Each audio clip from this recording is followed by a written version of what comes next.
नमस्कार दोस्तों।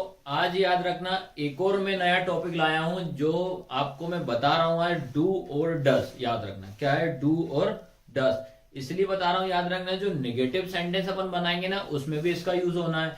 फिर एक तो फिल इन द ब्लैंक्स में आ ही सकता है, डू एस डायरेक्ट में भी इसका यूज कर सकते हैं, ठीक है। और उसमें एक दे भी सकते हैं, ठीक है। तो याद रखना अपन सबसे पहला काम ये रहेगा यूज ऑफ डू और क्या आएगा डस, ठीक है।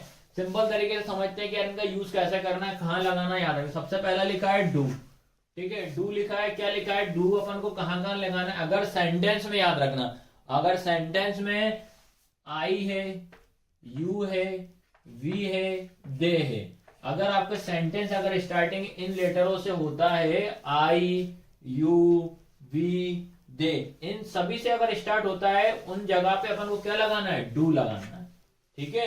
और ये सारे के सारे चार जो वर्ड मैंने बताए, जो शब्द जो बताए, ये हमेशा कौन से होते हैं, बहुवचन होते हैं, प्लूरल होते हैं। याद रखना बहुवचन मतलब बहुत सारे। तो उस कंडीशन में अपन क्या लगाएंगे डू लगाएंगे। आया सबको समझ में कि नहीं आया। उसके बाद करते हैं अपन डस का कहाँ लगाएंगे।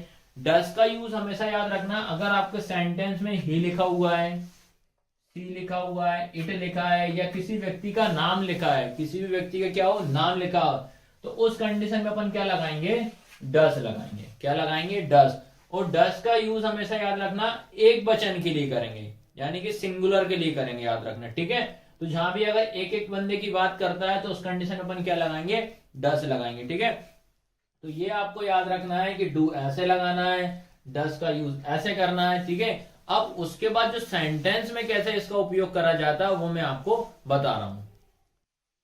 अब इसके बाद याद रखना बेटा, आपको मैं 3 क्वेश्चन लेकर आया हूं। याद रखना किस तरीके से आपको डस और डू का यूज करना है, ठीक है।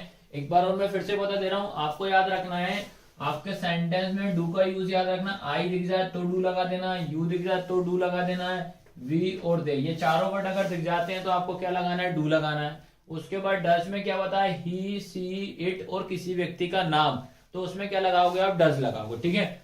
तो इसमें पहला क्या लिखा है रवि, ये लिखा है ब्लैंक टेल अ लाई, बोलता है कि डू आएगा कि डस आएगा। अब मैंने क्या बोला कि नाम, ये रवि किसी का भी क्या हो रहा है नाम है, रवि क्या है नाम है, कोई भी व्यक्ति का क्या है नाम है। तो जब नाम आएगा तो क्या लगाएंगे डस लगाएंगे। तो इसमें अपना क्या आंसर आएगा डस आएगा, ठीक है। क्या आएगा डस। उसके बाद सेकंड वाला मोहन, मोहन भी क्या है नाम है, ठीक है। मोहन भी क्या है आपका नाम, तो इस कंडीशन में भी क्या लगाएंगे अपन डस लगाएंगे, ठीक है। या तो सिंपल यार इसकी जगह देखो नाम दे दिया, या इसकी जगह आपको ही दे देगा, या इसकी जगह सी दे देगा, या इसकी जगह इट दे देगा, तो हम तो सीधा सीधा समझने डस ही लगाना अपने को, तो याद रखना है, ठीक है। उसके बाद लिखा है थर्ड क्या लिखा आई, क्या है आई, देखो आई किस में आ रहा है, इसमें आई, तो आई किस में आता है डू में, तो भैया इसका आंसर क्या हो जाएगा डू हो जाएगा। तो बेटा आपको याद रखना इस तरीके से आप याद रखना कोई सा भी डू और डस का क्वेश्चन आता है इस फॉर्मेट से आप उसको आराम से सॉल्व कर सकते हैं। तो वीडियो कैसी लगी लाइक शेयर सब्सक्राइब जरूर करना, और अधिक से अधिक स्टूडेंट तक आपको इस वीडियो को शेयर जरूर करना है, ताकि इस तरीके से नए नए हम इसी तरह की क्लासेस और वीडियो हम आपको लेकर आए इंग्लिश ग्रामर से रिलेटेड, ठीक है।